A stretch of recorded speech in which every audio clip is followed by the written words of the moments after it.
The orbital station hung in the darkness like a massive crystal sphere, reflecting the light of 3 nearby stars. Inside its largest chamber, representatives from 47 different species waited in their designated seating areas. The air recyclers worked overtime to accommodate so many different atmospheric preferences, creating small pockets of breathable environments for each delegation. Tejo stood with his hands clasped behind his back, watching the assembled aliens with careful attention. He wore the simple gray uniform of Earth's diplomatic corps, no medals or decorations. Beside him, Admiral Hyunwoo shifted his weight slightly. The admiral was a tall man with silver hair and sharp eyes that missed nothing. He had commanded ships in 3 defensive actions against pirates and raiders. Today, he was here to observe, not to fight. The chamber fell silent as the Vrel Queen speaker entered. She was massive, nearly 4 meters tall when she stood on her rear legs. Her exoskeleton was deep purple, almost black, and it gleamed under the lights. Multiple eyes tracked different targets simultaneously. Her mandibles clicked together in a rhythm that the translation devices rendered as words. "The Galactic Council acknowledges the presence of the human delegation," she announced. Her voice came through the translators as cold and precise. "We gather today to address the human occupation of the Kepler Expanse systems. These worlds belong to the Vrel Dominion by ancient right. They are our spawning grounds, consecrated by 10,000 generations." Tejo remained still. He had read the reports. The Kepler Expanse had been empty for at least 2 centuries. The Vrel had abandoned those systems long ago when they found richer territories elsewhere. Human colonists had arrived 50 years ago, built cities, established farms, created homes. Now the Vrel wanted them back. The Queen Speaker continued. "The Vrel Dominion demands immediate withdrawal of all human presence from these systems. You have 10 solar rotations to comply. If you refuse, the Dominion will cleanse these worlds completely. Your colonies will be consumed. Your ships will be broken. Your species will learn the price of defiance." Around the chamber, other delegates watched with varying expressions. The Mindari, beings of pure thought inhabiting crystalline shells, pulsed with colors that indicated agreement. The Lumen, creatures made of living light contained in geometric forms, dimmed slightly in what might have been approval. The Keltor, amphibious beings with smooth blue skin, gestured to each other with webbed hands. Jiwon stood in the observation gallery above the main chamber. She was not part of the official delegation, but her role as intelligence officer meant she needed to see everything. She watched how the other species reacted to the Vrel ultimatum. Not one of them seemed surprised. Not one of them objected. They expected humanity to bend, to negotiate, to give up what they had built. She typed notes into her datapad. The Vrel fleet strength was estimated at 3,000 ships. Their bioweapons could strip a planet of all organic matter in days. They had fought and won wars against 6 different species in the last millennium. The galaxy considered them one of the apex military powers, and everyone in this chamber believed humanity would surrender to them.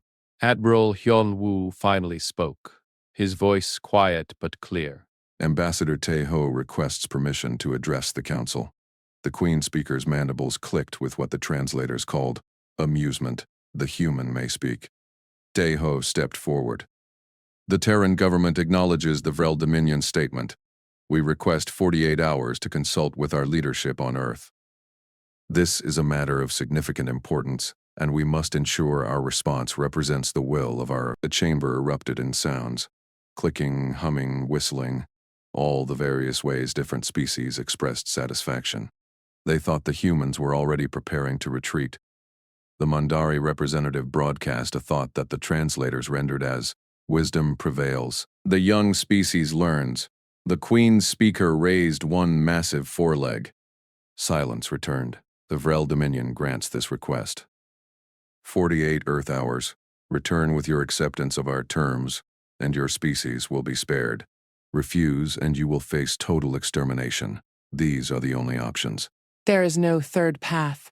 Tejo bowed slightly, not in submission but in acknowledgement. "We understand the terms perfectly." The session ended. As the various delegates began to file out, Jiwon made her way down to join Tejo and Hyunwoo. They walked together through the curved corridors of the station, past viewing ports that showed the infinite darkness of space. They think we will run, Hyonu said quietly. Yes, Taeho replied. They think we are weak because we are young, Jiwon added. They have never seen our history, Daiho said. They look at us and see a species barely 300 years in space. They see our small fleet and our scattered colonies. They don't understand what we are. They reached the docking port where the human shuttle waited. Before boarding, Hyonu paused and looked back toward the council chamber. We need to send a message to Earth immediately. Command needs to know the exact wording of the ultimatum. Already done, Jiwon said, holding up her datapad. Sent via quantum link the moment the Queen speaker finished talking. General Su Bin will have it by now. Inside the shuttle, they strapped into their seats. Through the window, they could see other alien ships departing the station.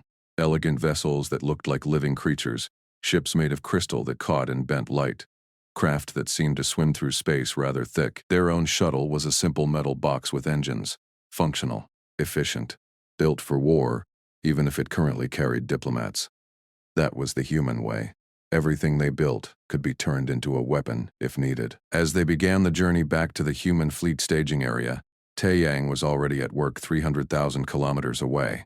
He was a Marine, 20 years of service, scars on his arms from battles against pirates. He stood in the armory of the battleship Thunder of Earth, running inventory checks on ammunition supplies. His datapad pinged with a priority message. He read it once, then read it again.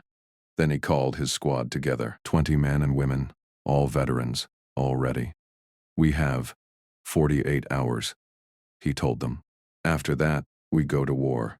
None of them asked questions. They had all known this day would come eventually. Humanity had been expanding into the galaxy for 3 centuries, and sooner or later, someone was going to demand they stop.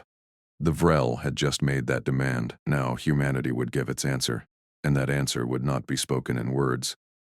The war room beneath Geneva existed 600 meters below the surface, carved into solid granite and shielded against every known form of detection or attack. General Su Bin sat at the head of the long table, her fingers steepled beneath her chin as she watched the holographic display floating in the center of the room. Daeho's message played for the 3rd time.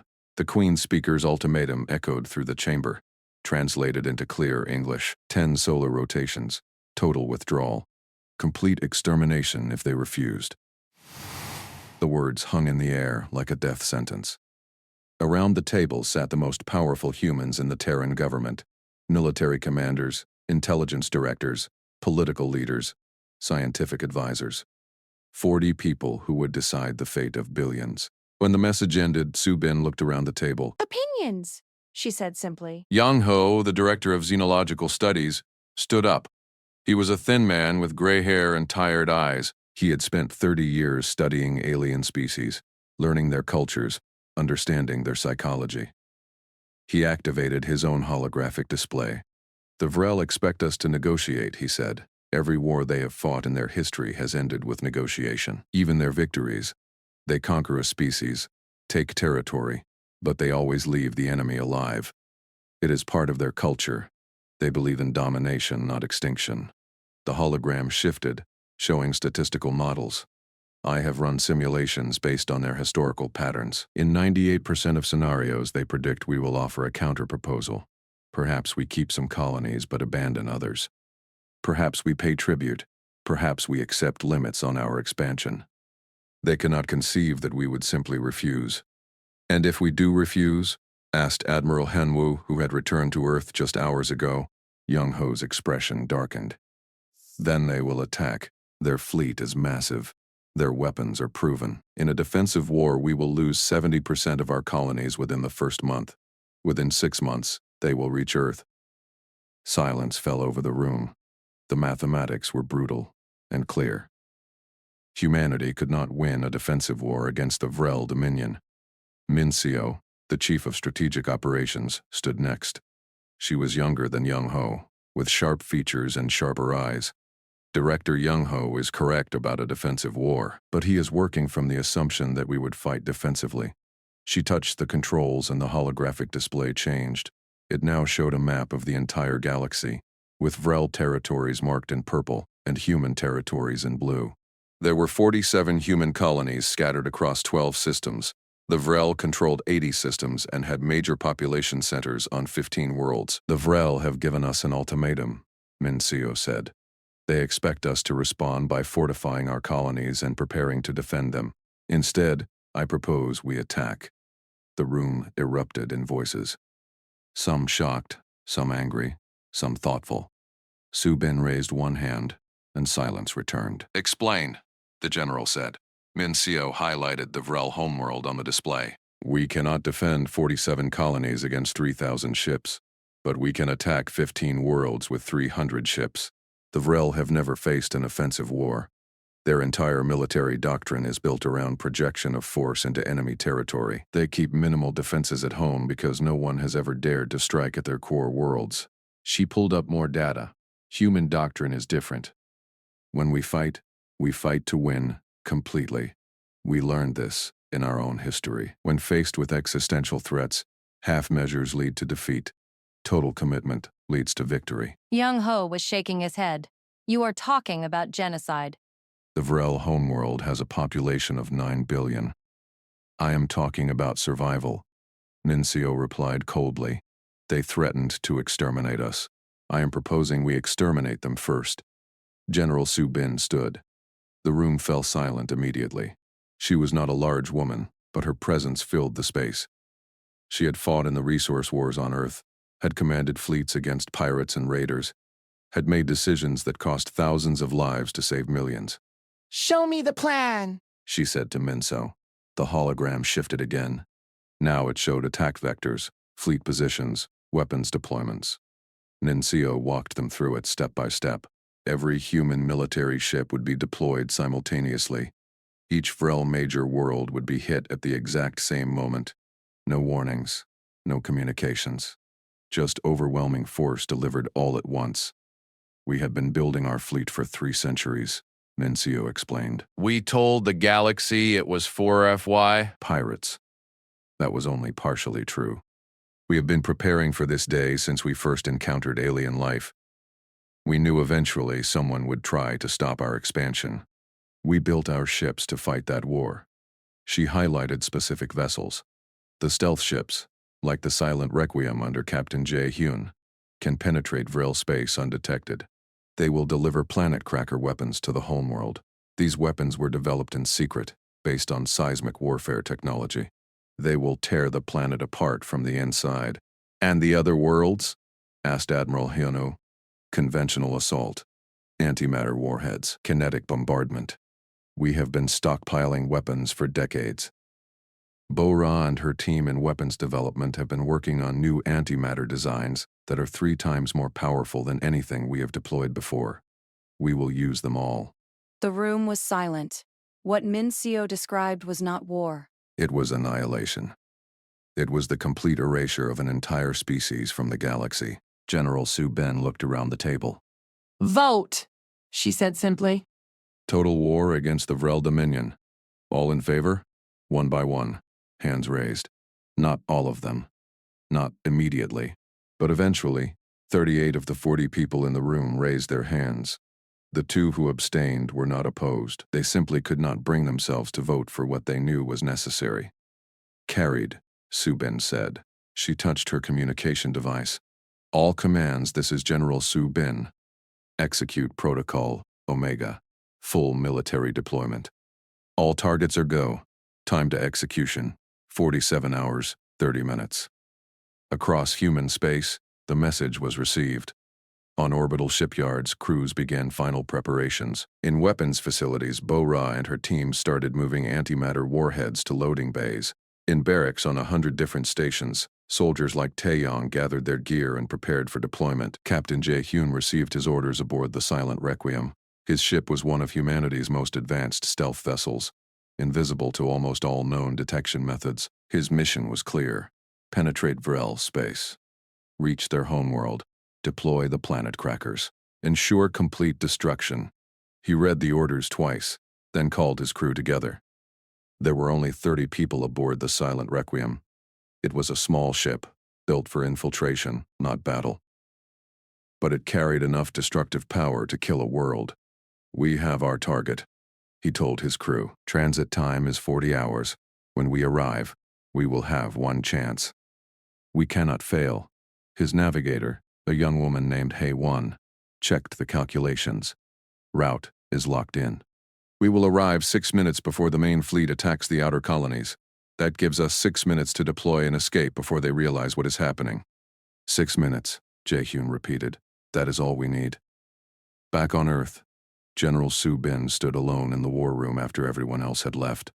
She looked at the holographic display, at the map of the galaxy, at the purple markers indicating Vrel worlds. In 48 hours, most of those markers would be gone. She thought about the colonists in the Kepler expanse, families who had traveled light years to build new lives, children who had been born under alien stars. They had done nothing wrong except exist in a place that someone else wanted. And now, to protect them, humanity would commit an act that would echo through galactic history forever. But that was the price of survival. That was the burden of being human. They had 48 hours before the galaxy learned what humanity truly was. The council chamber looked exactly as it had 2 days before. The same curved walls, the same carefully controlled atmospheric zones, the same representatives sitting in their designated areas. But something felt different to HFY as she watched from the human observation deck. The aliens looked confident, almost relaxed. They had spent 2 days certain that humanity would submit. They had no idea what was about to happen. Ambassador Taeho entered the chamber exactly on time. He walked with the same measured pace as before, his gray uniform perfectly pressed, his expression calm. Behind him walked Admiral Hyunwoo, his silver hair catching the light. They took their positions in the human section, standing rather than sitting. The Vrel Queen Speaker dominated the center of the room. Her massive form seemed even larger than before, her exoskeleton polished to a mirror shine. She had brought additional guards, 6 Vrel warriors who stood at attention around the chamber's perimeter. A show of force, a reminder of their power. "The Galactic Council reconvenes," the Queen Speaker announced. Her mandibles clicked together rhythmically. The human delegation returns to deliver their response to the Dominion's generous terms. "Speak, Ambassador. Tell us that your species has chosen wisdom over destruction." Around the chamber, other delegates watched with varying degrees of interest. The Mindari pulsed with anticipation. The lumen brightened slightly. The Keltor leaned forward in their water-filled seats. They all expected the same thing: surrender, negotiation, humanity bowing to the inevitable reality of their weakness. Daeho stepped forward. He did not show deference. He simply stood straight and spoke clearly. "The Terran government has considered the Vrel Dominion's ultimatum," he said. His voice was steady, neither angry nor afraid. "We have consulted with our leadership. We have discussed our options. "We have reached a decision." He paused. In that pause, HFY counted down the seconds on her chronometer. 30 seconds until contact. 25. 20. "The Terran government rejects your ultimatum," Daeho continued. "We will not withdraw from the Kepler expanse. We will not abandon our colonies. We will not submit to your threats." The chamber erupted in shocked sounds, clicking, humming, whistling, all expressing disbelief. The Queen Speaker's mandibles froze mid-movement. For 3 full seconds, she simply stared at the human ambassador. "You refuse?" she finally said. "You, a species barely 3 centuries old, refuse the Vrel Dominion? We do?" Daeho said simply. The Queen Speaker's laugh was a horrible sound, like breaking glass mixed with tearing metal. "Then you have chosen extinction. The Dominion fleet will depart immediately. Your colonies will burn. Your people will die, and the galaxy will forget you ever existed." 15 seconds. Daeho touched a control on his wrist. A holographic projection appeared in the center of the chamber, large enough for everyone to see. It showed General Soo Bin, sitting at a desk with the Earth's flag behind her. She was not in military uniform, but in simple civilian clothes. When she spoke, her voice was calm. "To the Vrel Dominion and the assembled Galactic Council," the recording said, "humanity rejects the Vrel ultimatum. We will not negotiate, we will not retreat. We will not submit. Consider this your only warning." The message ended. 5 seconds. The Queen Speaker turned back to Taeho. "A warning? You dare to warn the Dominion? You will learn the price of your arrogance." "The fleet will. 0. The Queen speaker stopped speaking. Her multiple eyes widened. Her mandibles went slack. Through the biological communication network that connected all Vrel, she was suddenly receiving thousands of distress signals simultaneously. 300,000 light-years away, the silent requiem dropped out of faster-than-light travel precisely on schedule. Captain Jae-hyun stood on his small bridge, watching the Vrel homeworld fill the viewport. It was a beautiful planet, swirled with purple and green clouds. 3 small moons in close orbit. "Deploy the crackers," he ordered quietly. 6 packages detached from the silent requiem's hull. They fell toward the planet, too small and too fast for the minimal orbital defenses to detect. They were not bombs in the traditional sense. They were seismic weapons, designed to trigger tectonic instability deep in a planet's core. The packages entered the atmosphere and burned through, penetrating deep into the crust. At precisely calculated points around the planet, they detonated simultaneously. The explosions were not large. They did not need to be. They simply needed to start the process. The Vrel homeworld began to tear itself apart. At the same moment, human fleets appeared at 15 different Vrel colony worlds. No communication, no warnings, no demands for surrender. The ships simply began firing. Taeyang stood in the boarding craft as it launched from the thunder of Earth. Around him, his squad checked their weapons one final time. Through the craft's windows, he could see the Vrel orbital station they were about to assault. It was massive, a biological structure that looked like it had been grown rather than built. "Remember," he told his squad, "weapons free, no prisoners. This is total war." The boarding craft slammed into the station's hull. Cutting torches burned through the outer shell. The Marines poured through, weapons raised. The Vrel guards never had a chance. Humans had trained for close-quarters combat for thousands of years. The Vrel had rarely needed to fight in their own territory. Within minutes, the station was silent except for the sound of human boots on metal floors. Back in the council chamber, the Queen speaker was receiving more information with each passing second. Her homeworld's crust was fragmenting. The planet's magnetic field was collapsing. 9 billion Vrel were dying. Colony after colony reported human attacks, ships destroyed, orbital facilities captured or annihilated, worlds burning under antimatter fire. She turned to Taeho, her mandibles trembling. "What have you done? You gave us a choice." Taeho replied calmly. "We chose a third option. We exterminate you first." The Queen speaker lunged forward, her massive body moving with surprising speed. Admiral Hyunu stepped in front of Taeho, but it was unnecessary. The Vrel guards in the chamber had received the same information their queen had. They knew their homeworld was dying. They knew their colonies were under attack. They knew the Dominion was ending. The guards did not move to defend their queen. They simply stood, mandibles clicking softly in what might have been grief or shock. The Queen speaker stopped. Her multiple eyes focused on Taeho. "You are monsters. We threatened one species. You have destroyed an entire civilization." "Yes," Taeho said, "because when you threaten humanity with extinction, we respond with overwhelming force. We do not negotiate from weakness. We eliminate the threat completely." Around the chamber, the other delegates sat in stunned silence. The Mindari broadcast waves of pure horror. The Keltor had retreated into their water tanks. Haewon watched from above, her face expressionless. She knew what this meant. She knew what humanity had just done. In less than an hour, the Vrel Dominion had gone from one of the galaxy's major powers to a dying species clinging to survival, and humanity had done it without hesitation. "The Vrel fleet," the Queen speaker whispered. 3,000 ships. They will hunt humanity to extinction. "Your fleet is already gone," Admiral Hyunu said quietly. "We tracked every major Vrel military vessel. They were our secondary targets. By now, 90% of your fleet is debris. The remaining 10% are too damaged to fight." He pulled up a holographic display showing the battle results. Ship after ship marked as destroyed. Stations marked as captured. Worlds marked as bombarded. The purple territory of the Vrel Dominion was rapidly turning gray, indicating devastation. "How?" The Queen speaker asked. "How did you build such a fleet in secret?" "How did you move so many ships without our knowledge?" We did not hide our fleet. Taeho replied. We simply lied about its purpose. For 3 centuries we told you we were building ships to fight pirates. You believed us because you could not imagine we would prepare for war against you. That was your mistake. The Queen Speaker sank down, her legs folding beneath her massive body. Around the galaxy, billions of Vrel were dying.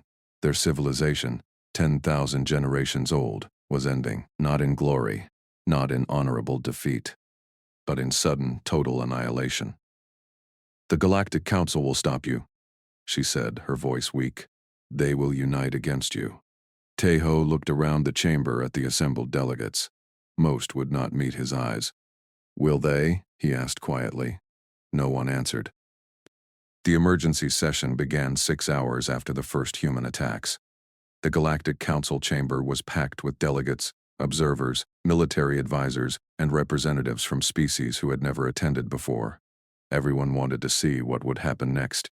Everyone wanted to understand what humanity had done. The Mindari ambassador spoke first. Its crystalline body pulsed with rapid color changes that the translator struggled to interpret. Fear, anger, confusion, all mixing together in patterns that had no human equivalent. The humans must be stopped, the Mindari broadcast telepathically, the message translated into dozens of languages simultaneously. They have committed genocide. They have violated every law of civilized warfare. They have destroyed an entire species in less than 1 day. This cannot be allowed to stand. Murmurs of agreement rippled through the chamber. The Lumen representative, a being of pure energy held together by magnetic fields, brightened in what might have been anger. The Vrel Dominion had existed for 50,000 years, 50,000 years of history, culture, art, science, all gone, erased by these primitives. The Kelter delegate rose from its water tank. We demand sanctions. We demand that human ships be barred from all civilized space. We demand that their colonies be isolated. We demand justice for the Vrel. Ambassador Taeho sat quietly in the human section, listening. Admiral Hyunu sat beside him, arms crossed. Jiwon stood behind them, taking notes but also watching the crowd for signs of coordinated action. If the Council decided to move against humanity militarily, she needed to know immediately. The debate continued for 2 hours. Species after species stood to condemn humanity. They called humans barbarians, monsters, a plague that needed to be contained. They proposed sanctions, blockades, even military intervention. The emotion in the chamber was palpable, a mix of fear and outrage that threatened to boil over into action. Finally, General Su Bin entered the chamber. She had traveled from Earth specifically for this session. She wore her full military uniform now, medals across her chest, rank insignia clearly visible. She walked to the center of the chamber and stood there, waiting for silence. It took several minutes. Species kept shouting, kept demanding action. But gradually the noise died down. Something about Su Bin's presence, her absolute stillness, commanded attention. You want to know why? She said simply, no preamble, no apology. You want to understand how humanity could do what we did? I will tell you. She touched a control, and a holographic display appeared. It showed Earth, the human homeworld. This is where we come from. A planet with an axial tilt that creates extreme seasonal variations. A planet with active tectonic plates that generate earthquakes and volcanoes. A planet where weather patterns regularly produce hurricanes, tornadoes, and floods. A planet where the dominant species spent 3 million years being hunted by predators larger and stronger than themselves. The image shifted, showing historical footage.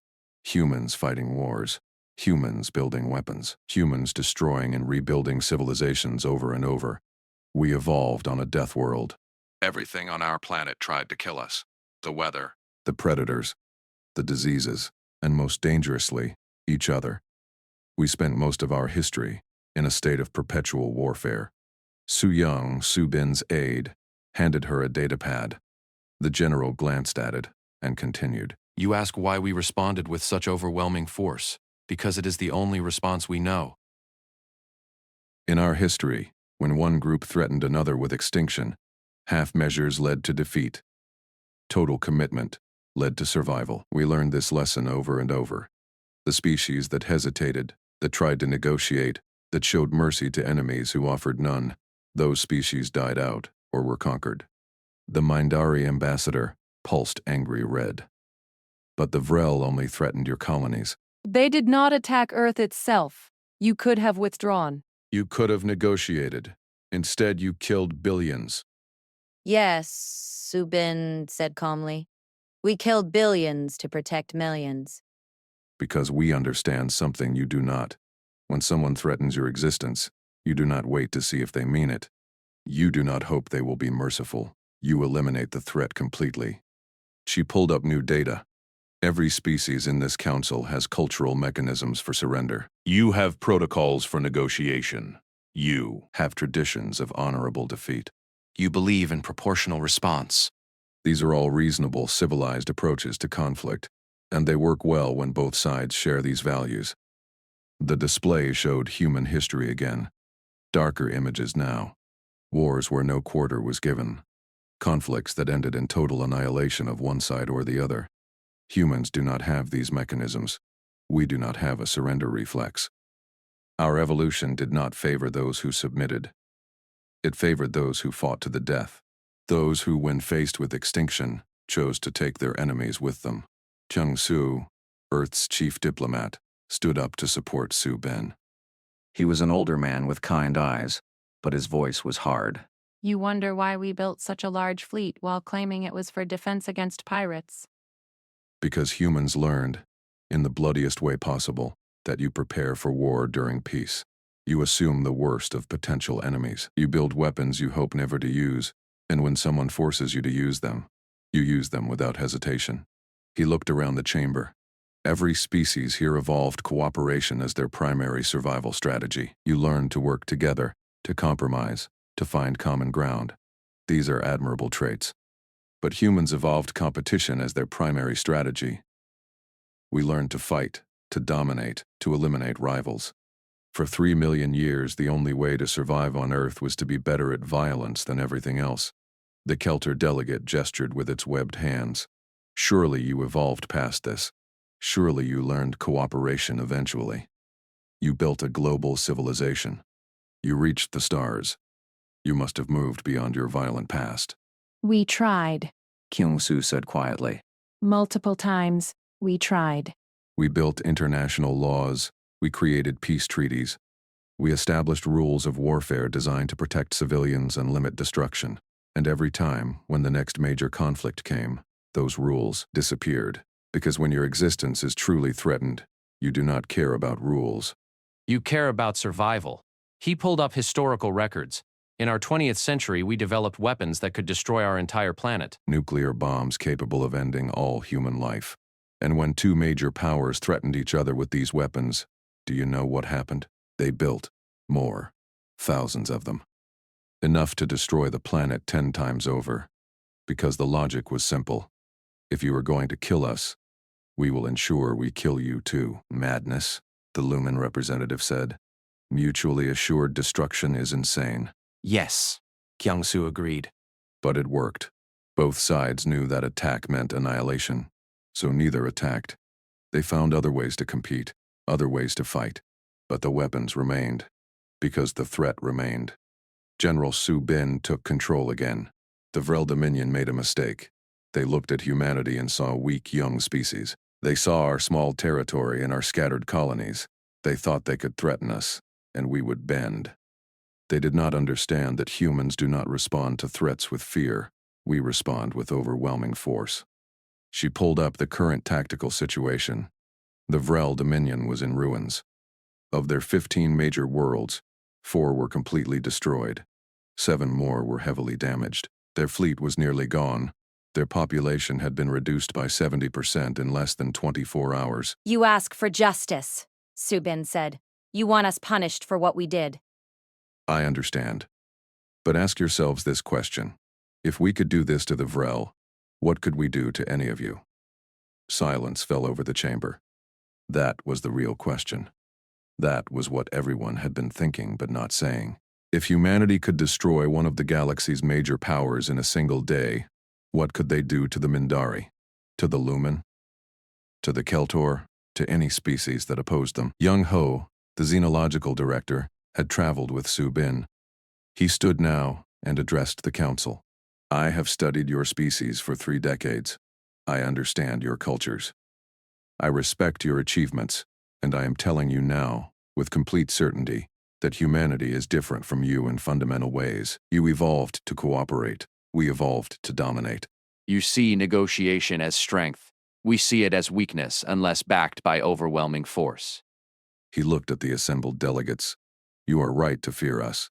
You should fear us, because we are what you would call a predator species, and when predators are threatened, they do not negotiate. They kill. The Mindari ambassador dimmed its light completely. Then what is to stop you from conquering the entire galaxy?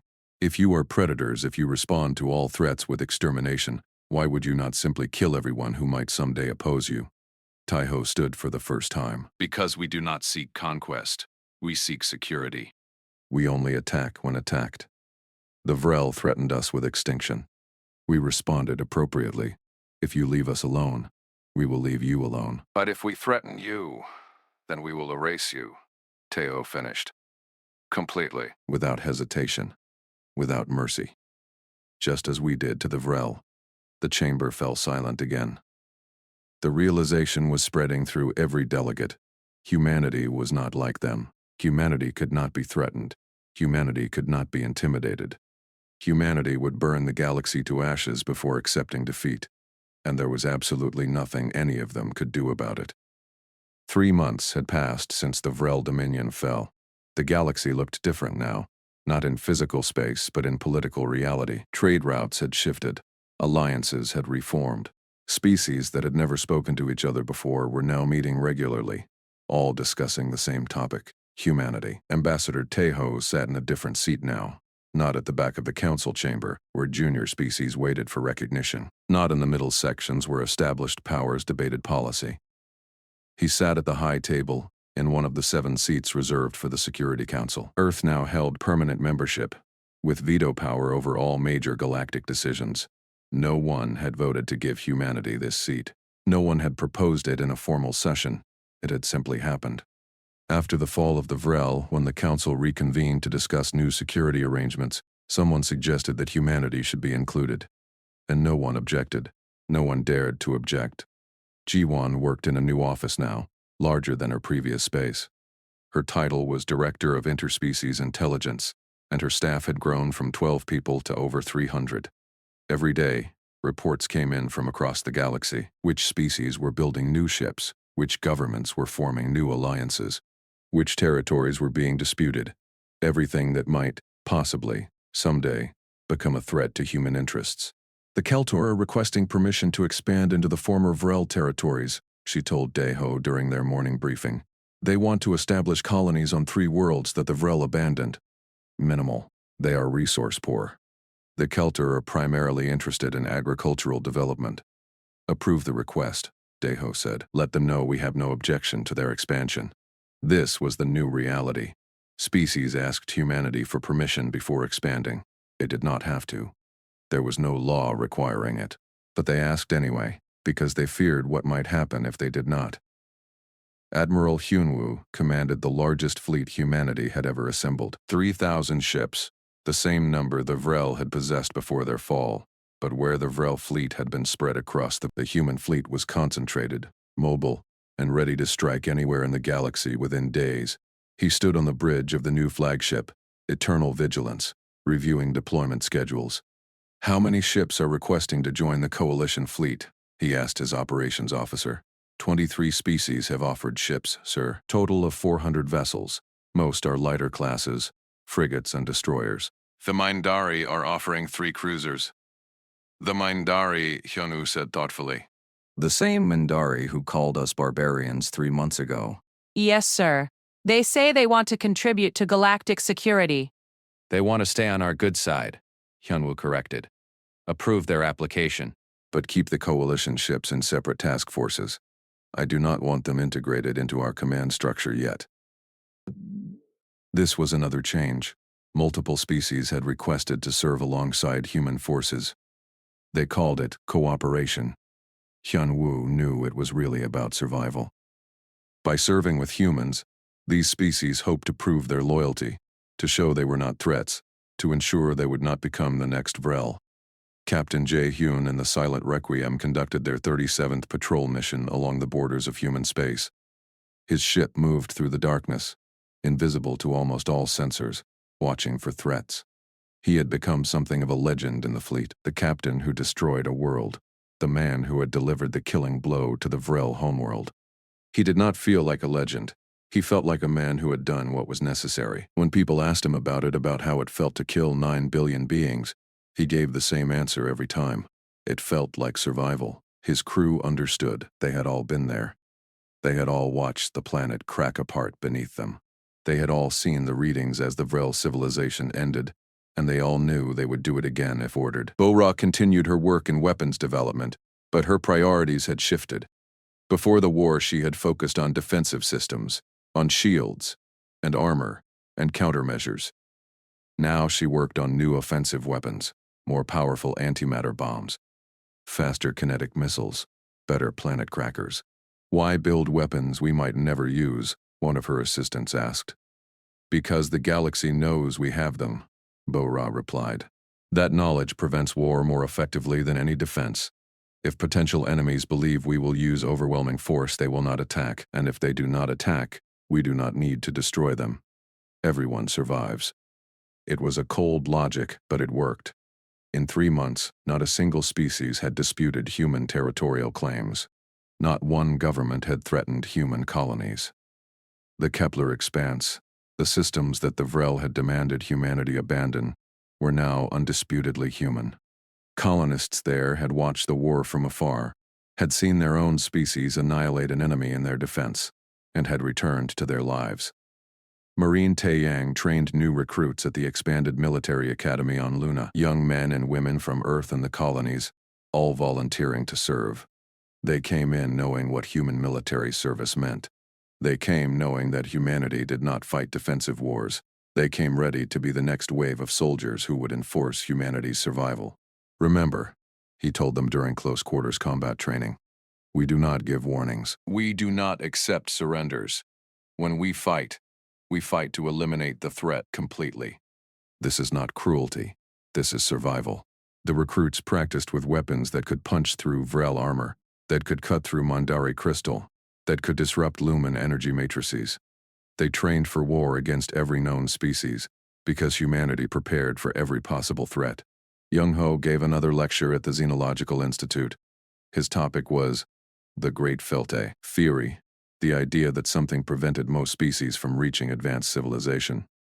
He stood before an audience of students and explained his hypothesis. Most species, he said, evolve cooperation as their primary survival strategy. They learn to work together, to share resources, to avoid conflict. This is a successful strategy for reaching space, but it creates a vulnerability. When they encounter a truly aggressive species, they have no effective response. They try to negotiate. They try to compromise. And they are destroyed. He pulled up a graph showing the distribution of species in the galaxy. Notice that most advanced civilizations are what we call consensus builders. They govern by committee. They make decisions slowly. They value peace over victory. This works well in a stable galaxy, but it means they cannot respond effectively to predators. Are you saying humans are predators? A student asked. I am saying humans survived by being better at violence than anything else on Earth, Young-Ho replied. We reached space not despite our violent nature, but because of it. Our aggression drove us to compete, to innovate, to overcome every obstacle. And now, in the galaxy, we are the only truly aggressive species at our level of technology. Will other species evolve to match us? Perhaps. In a few thousand years, natural selection may favor more aggressive traits in species that neighbor humanity. They will learn to be suspicious, to build weapons, to prepare for war. Or they will learn to cooperate with us, to become our allies, to benefit from our protection. Either way, the galaxy is changing because we are here. Mincio updated her strategic assessments regularly. Every week, she produced a new report on galactic threats.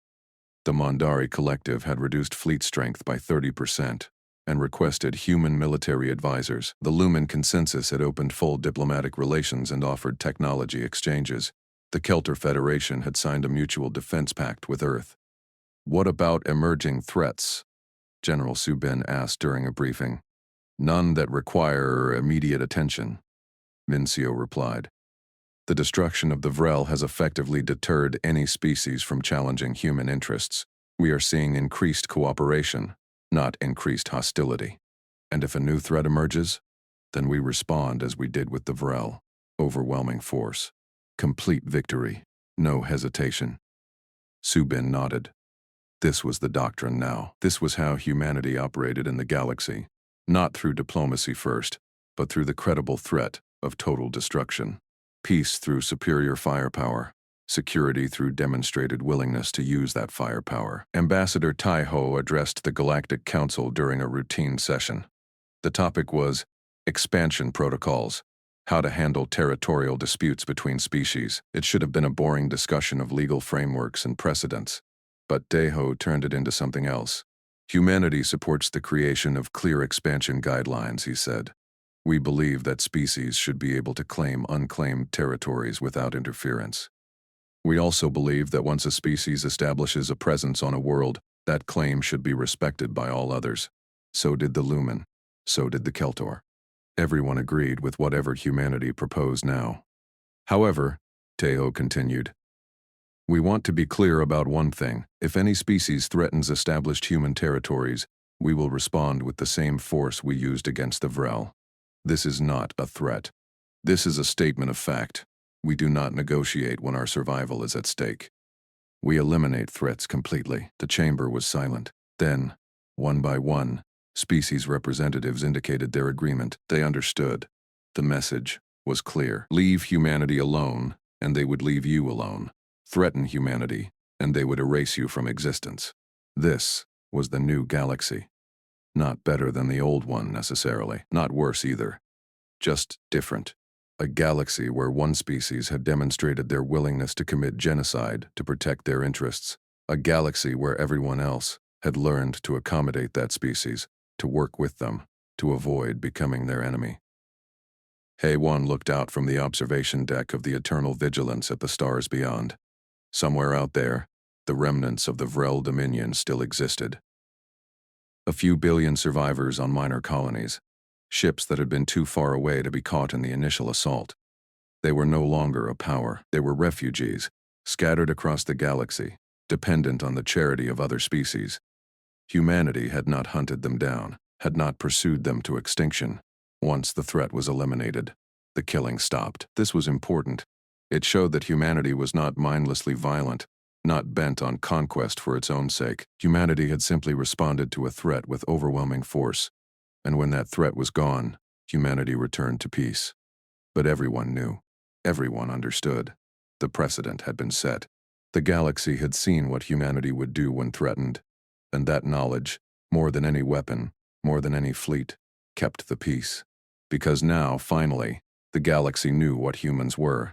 Not diplomats, not philosophers, not builders of consensus or seekers of compromise. Humans were survivors, and they would burn the galaxy to ashes before they allowed themselves to be exterminated. The new peace was built on that understanding, and as long as everyone remembered it, the peace would hold.